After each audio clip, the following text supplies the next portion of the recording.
Welcome, you're watching Head to Head. I'm Antonina Antosha with UATV. This summer, a year of German language is concluding in Ukraine. Lots of events were held during this year. Conferences, teacher trainings, the openings of the German Children's Digital University, the All-Ukrainian Olympiad of the German language, as well as the Teacher of the Year contest. Most of these events were organized with the help of the Goethe-Institut in Ukraine and with financial support from the Ministry of Foreign Affairs of Germany.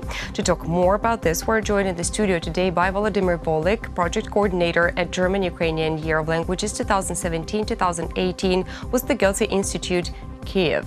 Hello, and thank you for joining us. Hello, thank you for inviting.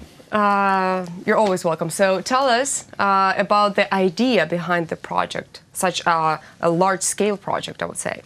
The main idea for the year of languages of the German-Ukrainian Year of Languages is to honor the 25 years of diplomatic relationships between Germany and Ukraine, and it was initiated in autumn 2016 by two foreign ministers of both countries.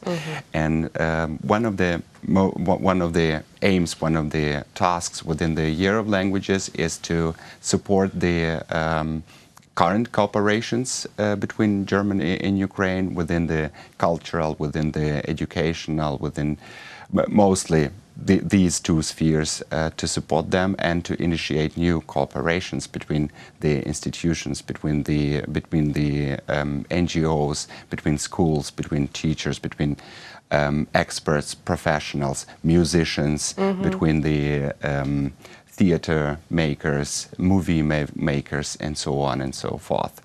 So I take it that people who represent basically every aspect of every country's life, of the two countries participating live, actually took part and participated in preparing the event. Yeah. Right. Have you got any feedback so far on how the event turned out? I should say a very big success was the opening festival of the Year of Languages on the 9th and the 10th September 2017 on the Kontraktova Square in Kyiv. And there are different numbers that we have, but certainly we had more than 15,000 visitors there. Wow. within the theater tent, within the musical zone, where we had four music groups, two of them from Germany and two of them from Ukraine. Also many offers like learning German fast and so on and so on. Food court, or just the zone for just trying German foods. Also the library of the Goethe-Institut offered the literary garden with really nice offers and so on and so on. So it was just a big success, the opening festival, and then the many other and there were really many feedbacks about that. Everybody was really excited on such an event. So we still get feedbacks from the opening festival. But nevertheless, there were many other other things that we organized within the Year of Languages.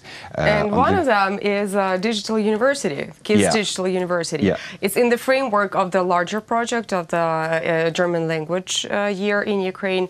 Tell us about the university. And are you planning to continue organizing it after the project, the project of the German language in Ukraine is done? The German Digital University for Children from 8 to 12 years. It is a constant online platform. You can do it so it's from never ending. Anywhere. Yeah, okay. You can do it from any place at any time, and it is always online. You can be as a student and go through just covering the stuff, the learning stuff to the professor. And now we are implementing the usage of the digital university in the Ukrainian educational system, and there were also many teachers trainings who can use them within the Ukrainian curriculum. So it's never ends, and I guess there will be an offer for a little bit older school children. Okay, so older than 12 years. So basically, you actually plan to expand it, right? What kind of information could, let's say, Ukrainian teachers and school children get from this project? From the digital university. They can get many hand-on materials for using, for example, in physics. There are many experiments given in the lectures. These are the films made specially for kids at their own level. So it's not boring. It's really interesting and exciting. It goes from the interest of children itself, and if they get, for example, acoustics in physics, or they get chemistry, or any other subject, so they can just use both films and the hand-on materials for making the assignments at the lessons, and so on and so on. Another one of your projects, which is called German Track in Ukraine. Right? Am I right? German track in Ukraine. Yeah. What is it about?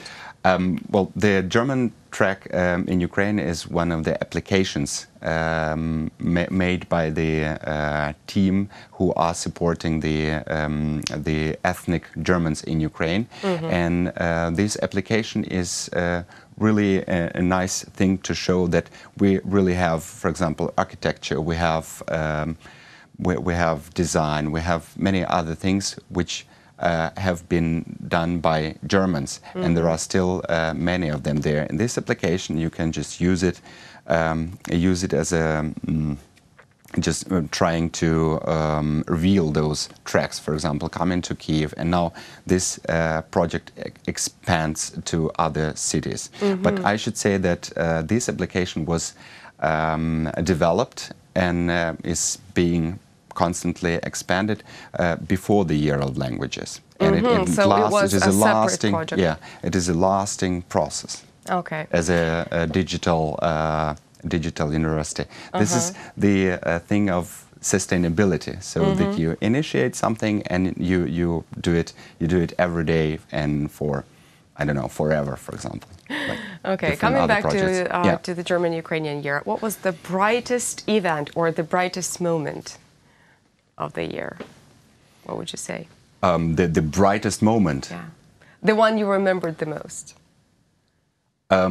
Or you would like to point out anything. The number, for example, before our biggest event, the Educational Congress, on the 15th and 16th of June 2018, I counted the events that we had in our calendar of the Year of Languages.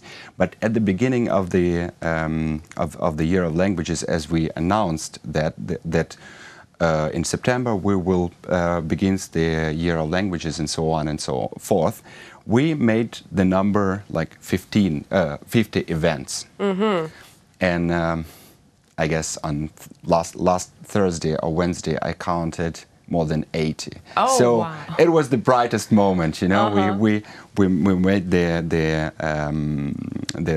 benchmark more than 50, but it's more than 80, and it lasts. We have young authors from Germany, and 3 events on these projects, and many other projects. Okay, well, obviously, all of these projects that we've just talked about are aimed at educating young people or adults. And clearly that Ukrainian educational system is different from the one that exists in Germany. What can Ukraine take as an experience from Germany and implement it to better its educational system, in your point of view?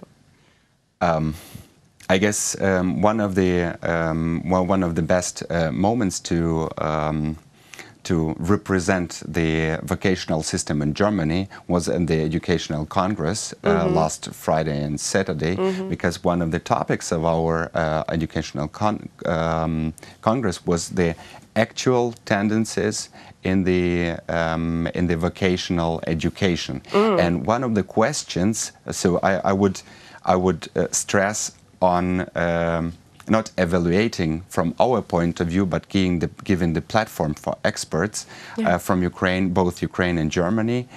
Also, some of them were Swiss experts, to communicate, to talk about those reforms. We're not assessing them. We're just giving the platform to exchange about those things. And one of the questions was, is it possible that the dual vocational education in Germany could be one of the example for Ukraine? Could it be implemented in Ukraine, for example?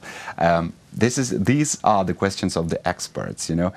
I guess they will give us feedback, and we will be able to talk about that later. But who are those experts, by the way? What's the perfect portrait of an expert in this matter? I guess we cannot talk about one person. We can talk about the team or pool of persons, the group of these are teachers, these are students, these are also, if we talk about vocational education, these are of course the firms or enterprises. These are professors, these are other, just the whole society. All right, the motto of the German-Ukrainian year was "Take the next step." Right. The next step is pretty understandable. What would you say is the first step?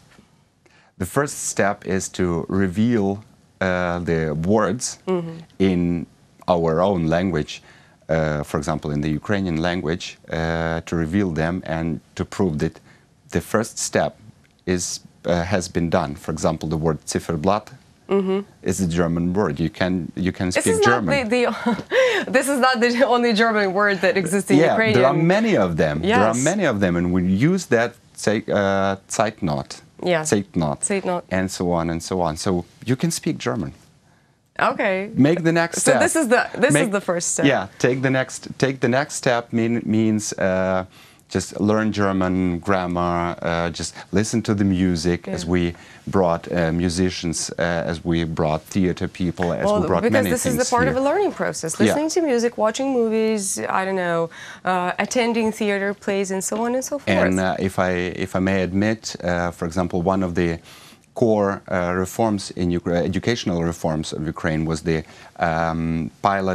piloting of the educational standard for the primary school. And together with the British Council, together with the Institut Français and Goethe-Institut, with the Ministry of Education of Ukraine, they prepared the teachers who will teach the first grade school children from September 2018 using the communicative approach. This is very important, because after the first lesson you can speak already. You cannot read or memorize anything, but you can communicate the language. Use the language as language as the meaning for that. Well, thank you so much for coming. Thank you for inviting. Thank you so much for telling us about this beautiful initiative that has been launched in Ukraine.